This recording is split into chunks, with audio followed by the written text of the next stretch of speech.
We are recording for those who are unable to be here. Okay, so as I said on, I think Friday, I was way more prepared to have this dialogue with you before they went and changed all the rules. And so now all the rules are completely different, and yet they're not completely different. What we do know is that the forgiveness forms, I don't know how many of you had received and or been through the forgiveness forms that were available prior to the change. My understanding is that now that they've made this change with the PPPFA, the Flexibility Act for the PPP, which was approved, I think, on Friday, right? Yeah, Friday. The forgiveness forms have to be redone, and they're not redone yet. So there is still a little bit of a state of flux in some of this, and yet let's get through what we do know, so that you know what I know, and maybe brainstorm some stuff together. So what I'm curious about is how many of you received PPP funds based on having an actual employee, right? I know that's probably Paul. It's probably Chris, because you have an S Corp, if I'm not mistaken. Anybody else receive funds as an employer for their employee besides Paul and Chris? The option being that you would have received PPP funds as an independent contractor or as the owner of your business, which was based on your Schedule C, right? Because the conversation is going to be different for each of you. So what I'm going to do is I'm going to address the majority first, and that because it's actually a shorter conversation to kind of figure out how to handle and manage your PPP funds moving forward, if you were the owner of the business or an independent contractor versus someone with an employee. So we'll go down that path first. The good news is that I applied for these funds for 4 of my companies, and 2 of them had employees only. One of them was only owner income, and one of them had a mix of both. So I've got a mix of all of this to be able to at least have a conversation with you around what I'm doing and what I think the rules say. And of course, the idea is to facilitate a conversation to help you make decisions to obtain the most forgiveness possible, right? We're all looking towards that idea of how do we get to the end of the road here, fill out our application, and have all the money forgiven. I will give you my opinion is that what they really should do. Most of you know that there was a rule that was put in place a couple of weeks ago that said anyone who received less than $2 million in PPP funds. And so I'm curious, by a quick show of hands, anyone receive more than $2 million for your PPP funding? We may have to have an offline conversation, because I think maybe something was done incorrectly, right? But anyone who received less than $2 million is automatically assumed to have met the condition of need, right? So as they go through all of these, all of your money, no one's going to come back to you and say, or at least as it's written today, no one should come back to you and say, did you really need these funds? Did you have extra money over here that you could have used for this? Because anyone who received less than $2 million is assumed to have met the criteria of need.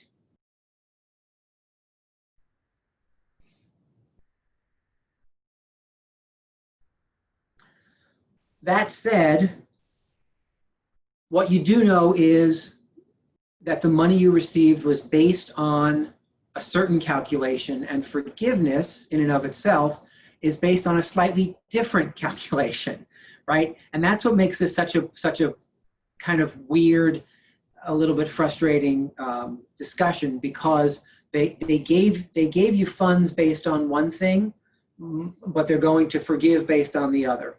I have also heard two different things in terms of forgiveness. My understanding about forgiveness is that the SBA, for anyone under $2 million in PPP funds, is going to leave the decision about forgiveness in the hands of the actual local lender.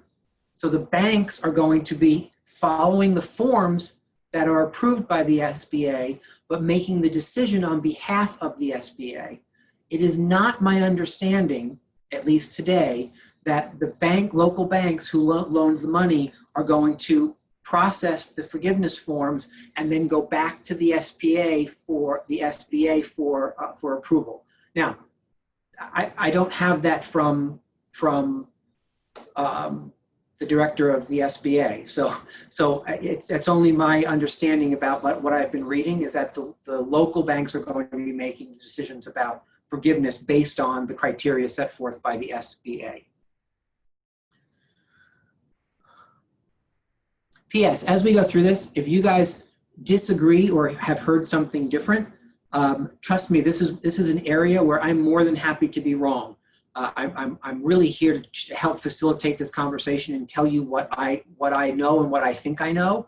And yet, if there's something striking that you were like, oh, no, somebody told me it was absolutely this way, let's have that conversation so we can get the info that we need. So when you are an independent contractor or business owner that doesn't have PPP funds based on payroll, right? So these are people who don't have payroll documentation to back it up.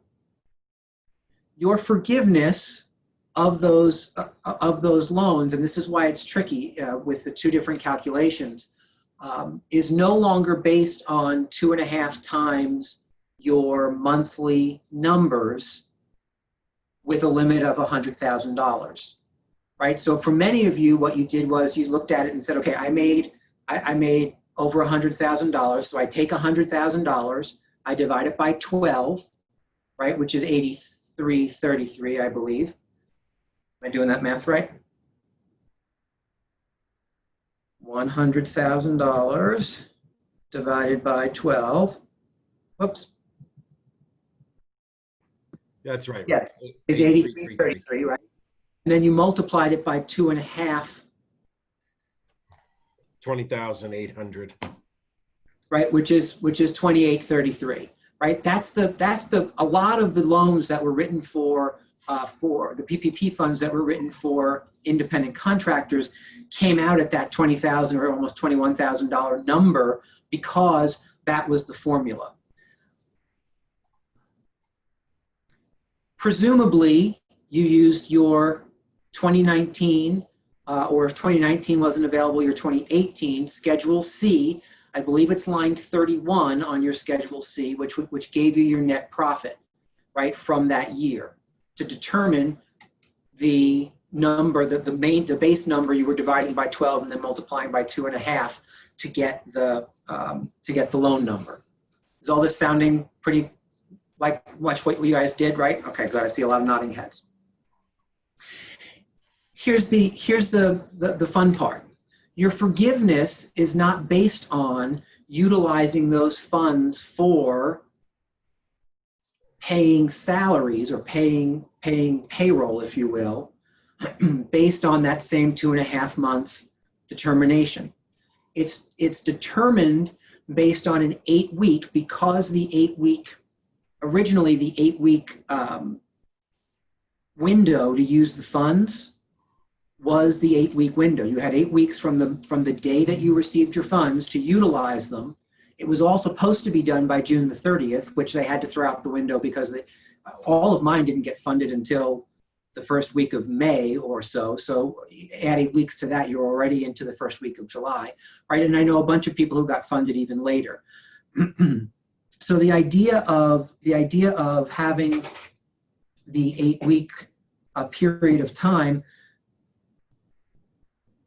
end on June the 30th, that has been extended. So your 8 weeks is your 8 weeks, as long as you started the first day and went through the through 8 weeks. For those of you with employees, you also had the flexibility of, if you got funded on the 4th and your payroll ended on the 15th, you had the flexibility of starting your 8 weeks on the 16th so that it coincided with your payroll numbers, right? Which still doesn't really make a whole lot of sense, because if Paul, if you did your numbers, 8 weeks is not 4 payroll periods or 2 payroll periods. It's 3 payroll periods and then a little bit, right? And so, Chris, maybe you had that same issue with it not hitting the amount of time. Your forgiveness will mostly be determined by your ability to calculate 8 weeks out of 52. So you're going to take your Schedule C, line 31 profit number, and you're going to divide it by 52 weeks and then multiply it by 8. Now, if you made over $100,000, you're going to pretend line 31 said $100,000, divide $100,000 by 52, and then multiply that by 8. And when you do that math, you should get $15,385. Because for most of us on this call who are looking for forgiveness of PPP funds as independent contractors or business owners, there is a max per person that you've applied for it for of $15,385. Is everyone with me so far? So now, I said earlier that many of you applied for PPP funds and received $20,800 or 20, some version of that $20,000 or $21,000. If you don't have any other legitimate expenses, and I'll talk about what, I shouldn't say legitimate, what I should say is approved expenses to add to that $15,385, you now have like a $5,000 gap in between what you were given and what they will likely forgive, right? So what can make that up? The good news is that before I get to what can make that up, the good news is that they did reduce the 75% down to 60%. However, for a lot of you, if you got the 20,833,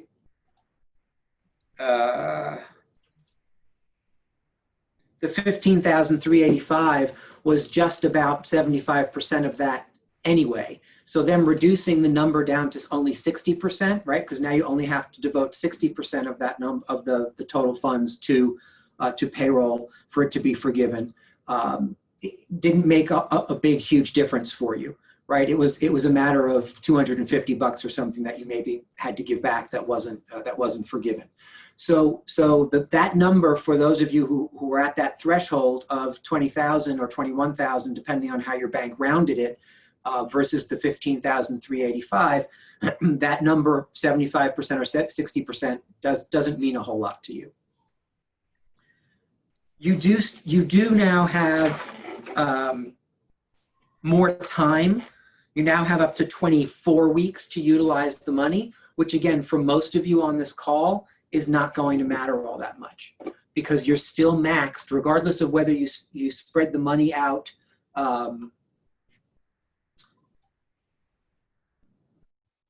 over 8 weeks or 24 weeks, you're still maxed at that 15,385, right? So if it were me, what I'm doing is I'm staying inside of my 8 weeks for the company that I applied for as a business owner, right? Where I actually have payroll, I'm going to extend it some more, because I was running a little short, because the payroll calculation was 2.5 months, and the period was only 8 weeks. That's not 2.5 months worth of payroll, and I was running a little short on my 75%. I have to rerun all of my numbers now at 60%, and also add in, for the market centers, I can now add in rent, which may just make it simple to stay at the 8 weeks. But for most of you, staying at that 8-week period makes the most sense, I believe, because now you can just either pay yourselves one time in May and one time in June, right? Take that $15,385 and divide it in two. Pay yourself one monthly distribution in May and one in June. Or if you want to do it weekly, you can divide that $15,385 weekly and pay it out that way, right? Most of you have had the funds for at least a month. So you've been doing something with them, I presume. What I would encourage you to do is, however you started it, just continue that. If you started paying weekly, finish the weekly through the 8 weeks. If you paid every other week, well then pay every other week so you'll have 4 payments. If you did one distribution in May and one distribution in June, half and half, then do it that way. And if you haven't distributed any money from your PPP funds, then you get to make a choice about how you do that. Do it simple. Do it as simply as you possibly can. Do one in May and one in June, right? Write yourself the check. I do encourage you to write yourself the check. I think or you can transfer the money, as long as you can print out something that says I moved the money from my PPP account to the funding account for my business that then paid me. If you don't have a business account, moving the money from your PPP account to your personal account to pay for it, I don't think will cause you any big concern. However, if you do have a business account, which I encourage all of you, if you don't have business accounts, to open a business account, transfer the money from your PPP account into your business account, and then pay yourself from your business account. I think that's the path that the government, that the banks are looking to legitimize the fact that this was a business grant. Is everybody with me so far?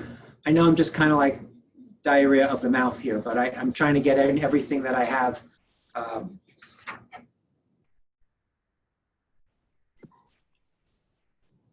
Okay, so let's talk a little bit about what else you can spend it on, because I know there were a couple of questions on that. I know, Linda, you sent me something yesterday on an idea that you were thinking about as well. So let's just address that real quick. Let me get my document here. Hold on.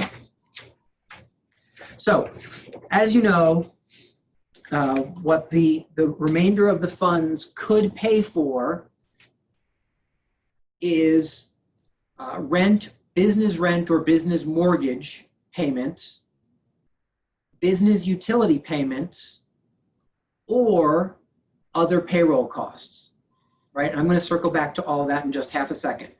Remember that for most of you, most of that is not going to apply, right? Because even if you have some rent costs, like your desk rent in the market center, you weren't charged in May or in June, right? And so there's no ability to utilize those rent payments even to kind of move the number up a little bit. But remember, you only have an obligation to utilize the funds for payroll, and the other stuff is only if you don't utilize 100% of it for payroll, right? There's no rule that says you can only use 60% for payroll. There's a rule that you must use at least 60% for payroll. So if you just divide your number in half and do a distribution in May, a distribution in June, you've used 100% for payroll. The way I'm looking at the old forgiveness forms, and from everything I have read and all the people that I have spoken to, that seems to be enough to be able to have your monies forgiven. Did I say this already? I'm not sure I said this before.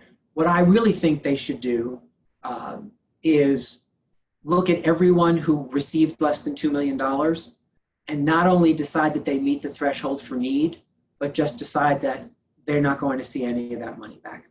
They should just decide that, or maybe they should make a different number, right? For anyone who received less than $500,000, or I mean, we're talking about the real little business owners, right? When we're talking about most of us got 20 or 50 or 60 or $80,000, all of that should just be a part of this big old fly be free, so that we didn't have to go through this whole forgiveness process. That is not right now what's on the books or in the cards or being discussed by enough people to think that it's going to come into play. So unfortunately, that's the deal.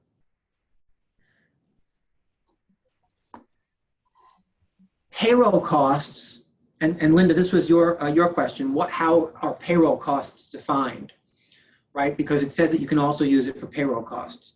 Now, again, I think the main answer to your question has already been answered. Like 15,385 is the max that will be forgiven for independent contractors. And so if you're utilizing the 15,385 for salary, it almost doesn't matter what you use the rest of it for, because you have a max of 15,385 that will be forgiven per independent contractor or per business owner.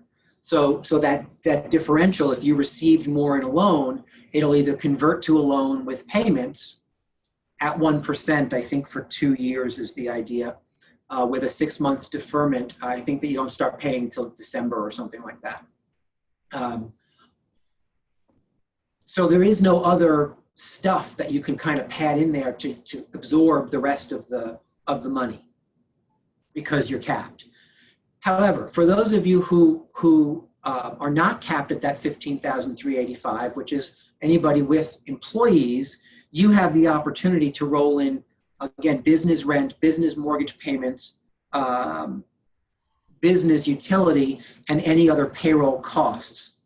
I will tell you that the only place I could find what defines other payroll costs was I had to go to the 11,000-page actual CARES Act document and find it, which I did. That's a comment on what little excitement I have in my life, but I did find it, right? And it goes through a big, long list of stuff. And for most of you, Paul, some of this may be more relevant to you only on this call, because I'm not sure how you pay some of your employees. But for most of us, and I'm happy to talk with you about this list on the outside if you want. But for most of us, payroll costs consist of compensation to employees, period, obviously, right? So salary, wages, commissions, similar compensation to employees, which again, still looking at everybody on this form. I think Len's joined us now. So Len, this is probably specific to you as well with Shelley. Including payment for vacation, family or medical sick leave, payments for employee benefits, which includes healthcare insurance premiums. So if you pay those premiums or anything for your employees, a lot of that is relevant to you as well. You can add that in to start padding the number a bit.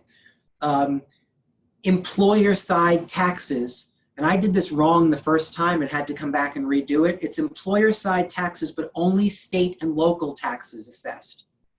You can't add in Medicare and Social Security. Those are federal taxes that you as an employer pay. So Connecticut, like unemployment insurance that you pay up to a certain point, you can add that in, and any other state or local employer side taxes you can add into the number, but no federal taxes.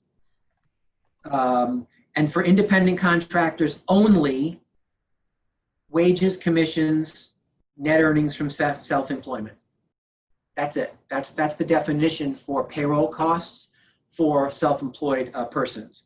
Wages, commissions, income, or net earnings from self-employment, right? In other words, the profit. Yes, sir. Rick, totally agree with that. And we did an analysis here and came up with a big fat goose egg when it came to anything other basically than salary. I mean, we don't offer a company-wide healthcare plan. Everyone has their individuals, so that eliminated that. And, you know, basically I've got rent, salary, utilities, and that's it. That's the three main categories. You mentioned state and local taxes, but I'll tell you the truth. If I hit the threshold, I'm not going to bother going over. Yes, right. If you have a rent payment that's large enough to just kind of absorb the other 40% over 2 months, well, then you don't have to do too much additional work on that, right? And so originally I was looking at this as if you push it 100% to payroll, to salary, that then there's no question around the forgiveness. Uh, That's and right. now, And that's exactly what we have. Woo! right. So you only utilize the rent or PPP. the utilities if you have to bump up the number. What other I don't know. questions? Look at the purple flowers. Uh-oh, purple flowers where? Okay.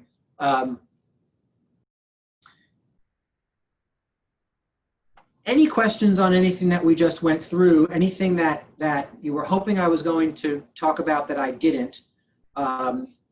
Anything that you feel like we need to discuss? 'Cause that's kind of the basic overview. And for most of you, it's going to be probably 2 payments or maybe 4 payments when you divide that 15,385 by 2 or 4, divvy that up, and that's what you'll ask for forgiveness on. If you received additional funds, you have 2 choices to make. You can either give it back within the time frame that you don't get charged interest on it, or you can keep the loan and utilize it to make an improvement or run your business. I would encourage you that if you don't really need the funds, don't pay 1% a month, even if it's just for 2 years, because if you don't need it, you don't need it. Just give it back, right?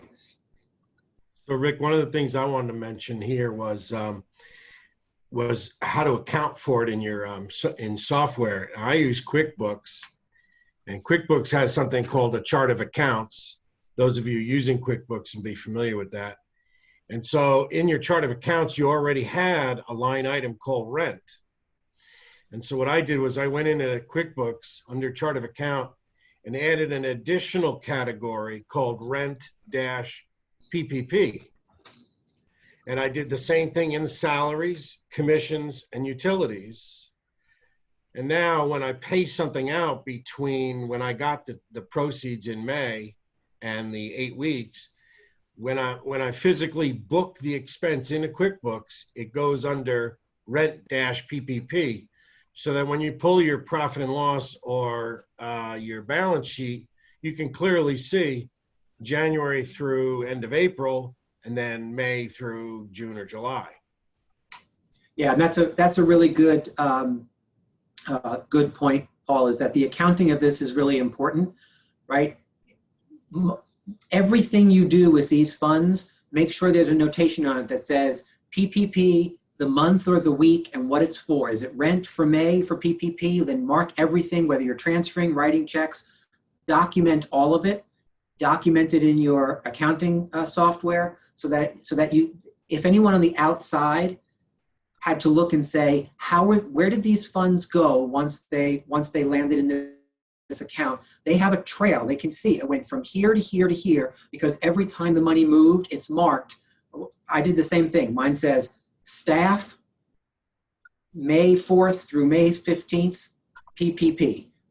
Staff, May 16th through May 31st, PPP. Right? I have some staff members who make more than $100,000, and so I've actually tracked them separately inside of what I'm marking, because the staff numbers are one number. Everyone who's $100,000, I want to do separately. So because they're going, the forgiveness people are going to look to make sure you didn't overindulge in the employees that make more than 100. Again, and for most of you, that's you who made them more than 100, right? So you need to just track all that separately. My apologies. The forgiveness part of the loan now is 5 years, not 2. That was part of the PPP FA that came out on Friday. They extended that period of time. So you could take a $5,000 loan for the next 5 years at 1%, and if it made sense to keep it in your account just in case or whatever, it's a very low interest rate. For $5,000, my thought would be give the money back, sell an extra house, and take that closing and put it in an account and use that money. Then you don't have to pay interest on it, right? You're only earning interest because it's your own money. Just a thought. Anything? So Rick, yes. you're saying, as an independent contractor, there's no expenses, there's nothing you can do beyond the 15,385 or whatever it is forgiven. That is my understanding of how this is all written, in that regardless of the number that was given to you, the 15,385 is your max. I have one last call out to my accountant to make sure that I'm reading that right, that it's not 15,385 as the max on the salary, and then you can add other things in, right? That's what I was wondering. And so the even if it is, however, most of us struggle with finding legitimate business expenses that were in place before February 15th, right? Because that's the rule. These, like a lease, you need to be able to show a lease. This is my business lease. Okay, well, how are we doing that? No, Payroll. but there was my idea about the other payroll costs, the 15.3% self-employment tax. Yeah, but except that I don't believe that that self-employment tax, because self-employment tax is a federal tax, That they're going to let it. right? That's going to, so if it was a local or state self-employment tax, you might be able to get away with that. Yeah. I loved your idea. I don't think it's going to fly. Got it. Okay. But that I loved where you were thinking there. So my follow-up with you guys will be when I get verification, if there's anything else that we can add over and above that 15,385 as independent contractors, that makes sense, right? Because, I mean, does anybody here have either business rent, again, that you legitimately paid? Hold on, I'm going to stop the recording a second. Hold on. If you started making your weekly payments like 1 week later when you got the funds, how would that affect the overall, weekly payment? So if you waited a week and you've been paying yourself weekly, you won't, if you divided that, whatever you got, by 8, and you've been paying yourself that, and you got more than 15,385, you're going to overpay yourself, and you'll owe some of it back at the end. If you divided 15,385 by 8 weeks, and you've been paying yourself weekly, then you should be okay on having that portion forgiven. If you divided by the 15,385 by 8 and you waited a week and started paying yourself, you're going to have to take however many weeks there are left and calculate whatever is left of that 15,385 and up the number so that your last 3 weeks are more money, so that you utilize all 15,385 in the 8-week period of time. Now that they've extended to 24 weeks, maybe that's less of a big deal because you have more time to use it.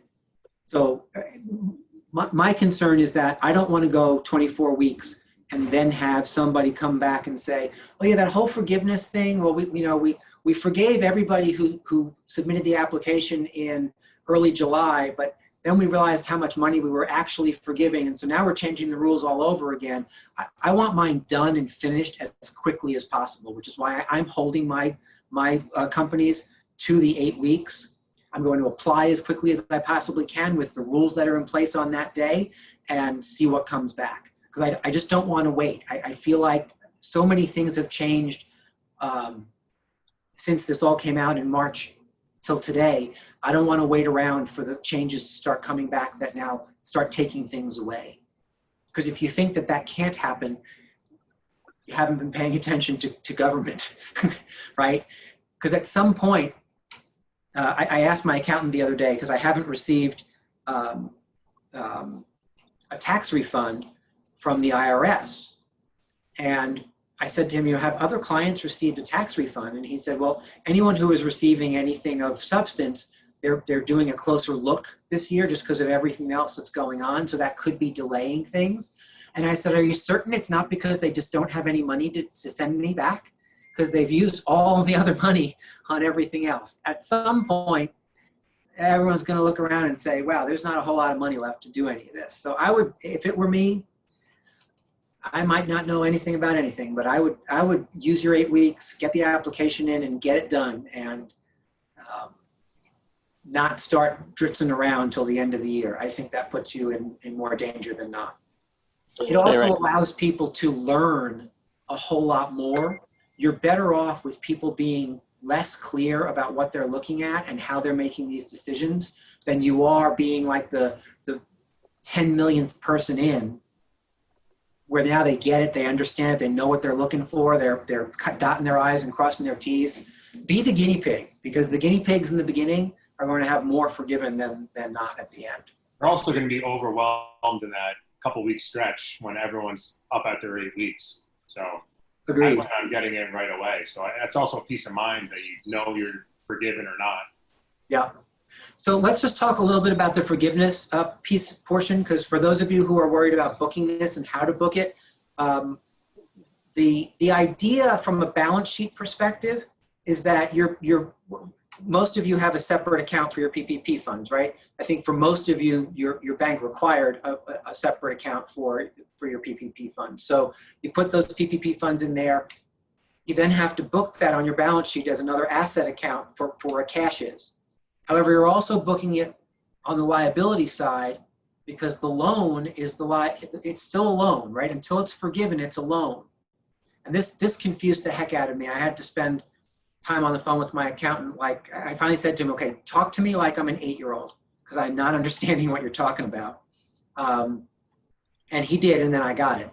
The loan portion, like when you're reducing the cash account as you move, what we do is we move money from our PPP cash account to the operating account that pays the actual bills, so that we have a record of moving it from PPP into the company, and then we have a check that's written that can also detail what the money got used for. On the liability side, the loan that's booked on your balance sheet, that remains there. And that's the part I couldn't get. That just sits there until it's actually forgiven. And then once it's forgiven, you'll clear it by taking it as like below the line income to clear the balance sheet, right? Because at some point it is income. Whether it's taxable or not remains to be seen. Just so you understand that. The IRS has come out and said the SBA and the CARES Act says that this is money that is not taxable. The IRS then weighed in and said, yeah, that's fine, except anything that the money's been used for, we're not going to allow them to deduct as expenses, which is the backdoor way of saying it's taxable, right? Because when you reduce your expenses, the taxable income goes up. So until or unless Congress creeps in and closes that loophole that the IRS has decided that to create about whether or not we're actually paying taxes on this, we won't really know if it's tax-free or not. However, the item on your balance sheet remains a loan until it's forgiven. You don't start taking money out of that, because the whole thing is a loan until someone comes to you and says, it's now been forgiven. So that it's right that it's sitting there. For those of you who were questioning that, because I wasn't getting how we got rid of that at some point. But that's the answer to that. So Rick, I totally agree, because I had the same question to my accountant, and he said it just sits there until you wait to the end. But to bring up a point about the tax deductibility, since 75% is going towards wages, and in my case, they're not, the bulk of them are not my wages. I'm not going to have a tax liability in the end for anything other than wages. So I'm okay there. I worry a little bit more about anything I try to use that's a non-payroll. So for instance, my cell phone, my car, these are all non-payroll items that are considered utilities and you can deduct. So that's something I do worry about, whether or not they're going to ding me for 2 months worth of payments on cell phone, internet access, and my automobile. Those are the 3 categories that I came up with under eligible non-payroll costs that I'll be able to use. Yeah, and what Paul brings up is a really good point, and it's something that I have chosen to leave on the table and either figure out something different. If I can figure out a way to utilize the funds without those things that Paul just mentioned, I'm doing it, because I keep hearing different things from different people about what constitutes utilities. And I haven't been able to find a utilities definition inside of the 11,000 page document that is the CARES Act. Oh, I will send you then the SBA form. It's Form 3508 PPP forgiveness application. So it's on the application itself. Is it? Section I have 2, that right here. Section 2, Item C, covered utility payments. And it Section gives a 2, list. Item C. All right, I'll have to look at that again because I do have that.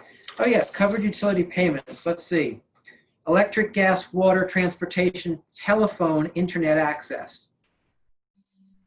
Bingo.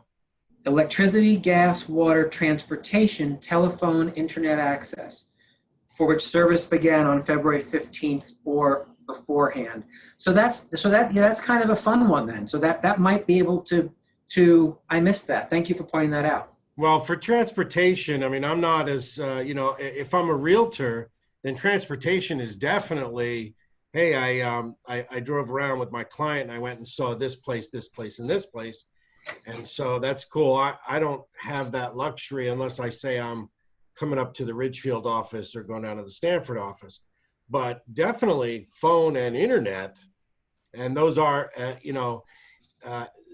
you have to be careful with the internet that you're not trying to deduct something that you just added because of COVID. In other words, you can't add a new Zoom account, I found out.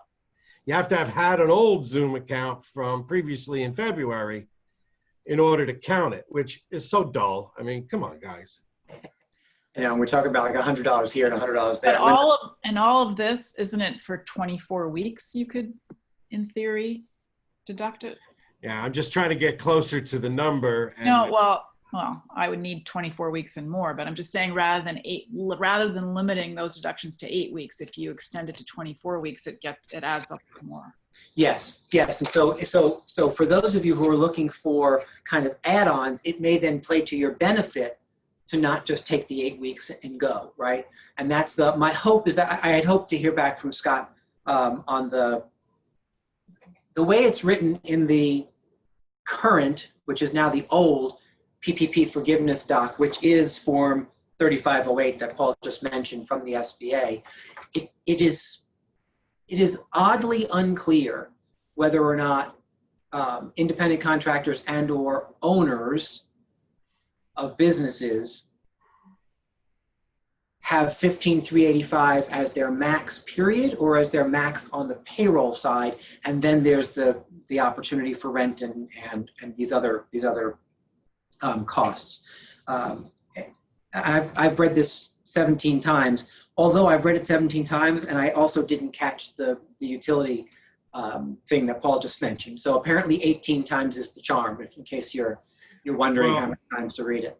So Rick, I'm operating under the principle that you take $100,000 as your cap, but then you have to prorate it for the period in which we're talking. Yes. So you're prorating it for either 8 or 24 weeks, depending on when you're using it. There's going to be some distance between that and the original math used to come up with the funds. And I'm just hoping I don't get stuck with that extra gap. That's why I'm looking to things like cell phones and utility bills and marking them PPP. Well, and so there is something in the PPPFA that says, I'm just trying to locate it, even though they're extending it to 24 weeks, the math for forgiveness is going to remain at 850 seconds of your Schedule C, line 31. They're not now going to say, okay, well, if you're taking 24 weeks, the forgiveness is 24 out of 52. The idea is that they're keeping let me see if I can find it and read it to you.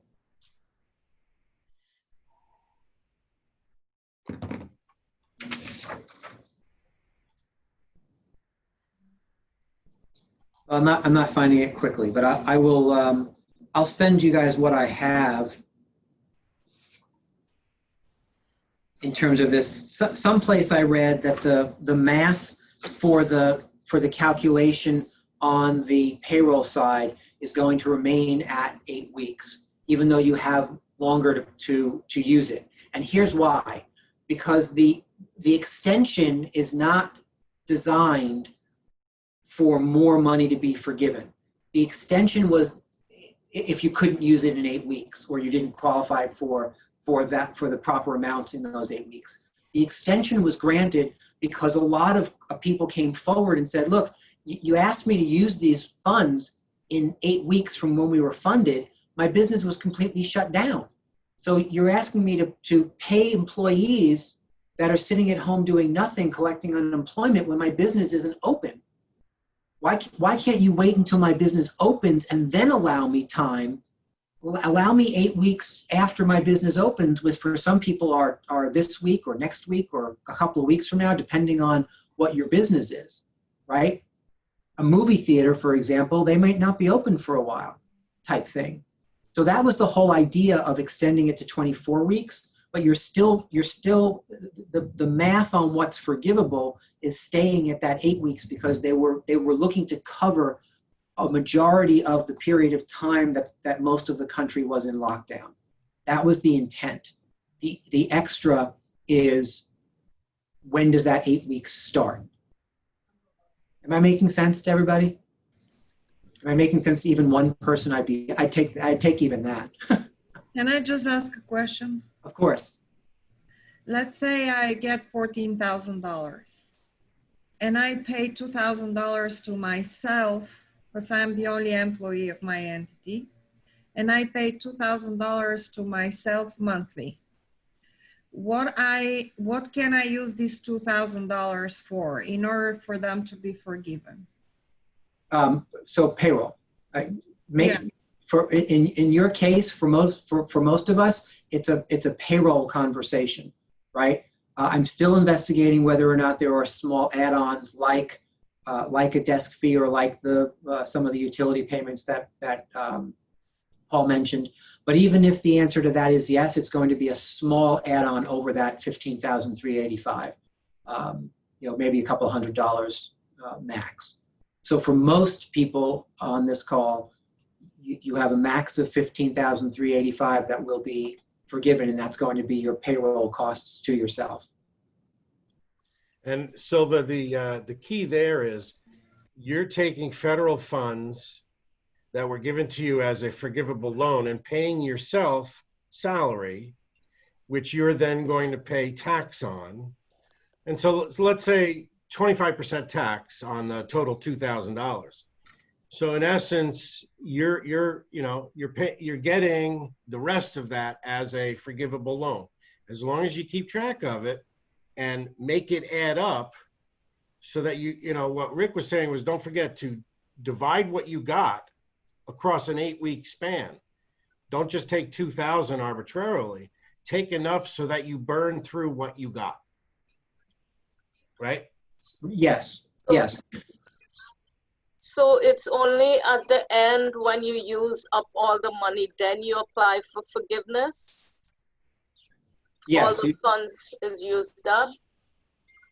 Well, so what I would say is you apply for forgiveness either when the funds are all dispersed, or when you've dispersed all the forgivable funds, right? If you know that you're not going to be forgiven for $5,000 of it, again, I don't know that I would disperse that. I would just keep that in there and then give that back. So the idea is, once you get to a point of knowing what your maxes are, once all that's dispersed, you then apply for that forgiveness. Now, again, what I've understood is that the forgiveness documents are now all going to change again. So the ones that we've been working from are not necessarily the ones that we're going to need to use come the end of the month. I think you can't apply for forgiveness until minimally after June 30th. I think that's the idea. Yeah, my bank said that they're going to send me a coded application that tracks back to the original note or the original amount. And as of yet, I've seen nothing. Yeah, because I think because this new PPPFA was only passed on Friday, they now need some time to actually redo the forms and figure out how they're going to look and then get them into our hands. Now for Paul and me and Chris and Len, I think those are the 4 people who this would be relevant to. You know, there's a version of this that's a little bit simpler in terms of employees, because your payroll companies will just supply you with your payroll reports for each payroll period, and as long as you're only utilizing the actual salary amount and any local or state taxes, you have that opportunity to build the numbers from those reports. So it's and some of us have the same numbers, some of us have slightly different numbers, right? If your employee is you, well, then it's probably the same number each month. If your employee is someone other than you, you may have bonuses that get thrown in there. You may have a payroll on one. Like for us, we have employees where one payroll includes an insurance stipend and one payroll of the month doesn't. So even if there's no other bonuses that get thrown in there, the numbers are different. So just make sure that you're looking payroll period by payroll period, circling that actual income number plus any state or local taxes, which again, for most of you will only be Connecticut unemployment insurance. So you'll get to add $30 or $50 or whatever per payroll run per employee who's still paying it, because that maxes out at some point during the year. So some employees hit it right away and other employees continue to pay. So watch those reports. You will need to utilize those reports as proof when you submit your forgiveness. Yeah, Chris. Yeah. So the 12-week period going down to the 8-week period is the same for us. It's the same concept. So you mean the 8-week period going from 8 weeks to 24 weeks? No, it's when we calculated the original. We took the 12. Actually, it was a 10-week period, I think, whatever it was, and then it goes down to 8 now. It's the same, doesn't change. Yeah, it's the same. It's the same. Okay. Again, I thought originally that the 2.5 months calculation was done for 2.5 months worth of payroll. And so when they came out on the other side of it, that it was 8 weeks worth of payroll, but the calculation was 10.5 weeks, it became clear to me. I thought I wasn't going to use any kind of numbers for rent or anything, because I thought that was a sure sign of having people say, oh, no, it's the payroll protection program. If you're not using it for payroll, regardless of what parameters we're setting, we're going to be less forgiving if it's for rent or other forgivable expenses. But then once I really made the connection in my head that they used 10 weeks of payroll to calculate 8 weeks of forgivable payroll, it was clear that they were building in some room for additional rent payments and things like that to not just help businesses keep people on, but help businesses stay in business and keep people on, right? That was the intent of the whole thing. So yes, my understanding is that for everyone across the board, it is still 850 seconds. That's how you calculate what is forgivable from a payroll perspective. So I don't understand, what am I allowed to spend this payroll money on in order for it to be forgivable? Why don't we go out to dinner and spend the money on that, and then we'll talk about it. Get it? Silva, once you receive a check from yourself as income, you can spend it on anything you want. Correct. All you have to do is know that 75% or more of the money you received in a PPP is given to yourself as income. And now with the new rules, only 60%, right? But again, for most of you on this call, there's not enough other stuff to spend it on that is legitimate for you to close that gap over and above the payroll requirement, right? So here's where I am, unless we have any other questions. Are there any other questions before I wrap up? Okay, so on my plate to make sure I follow back up with you on is getting clarity around, if you are an independent contractor and you max out at the $15,385, do you also have an opportunity with legitimate either rent, mortgage, or utility payments or other payroll costs? Do you have an opportunity to go over that 15,385 with those other costs, or is your max just 15,385? Again, I've read it and I've heard it both ways. I'm looking to get some clarity on that one point. Number two,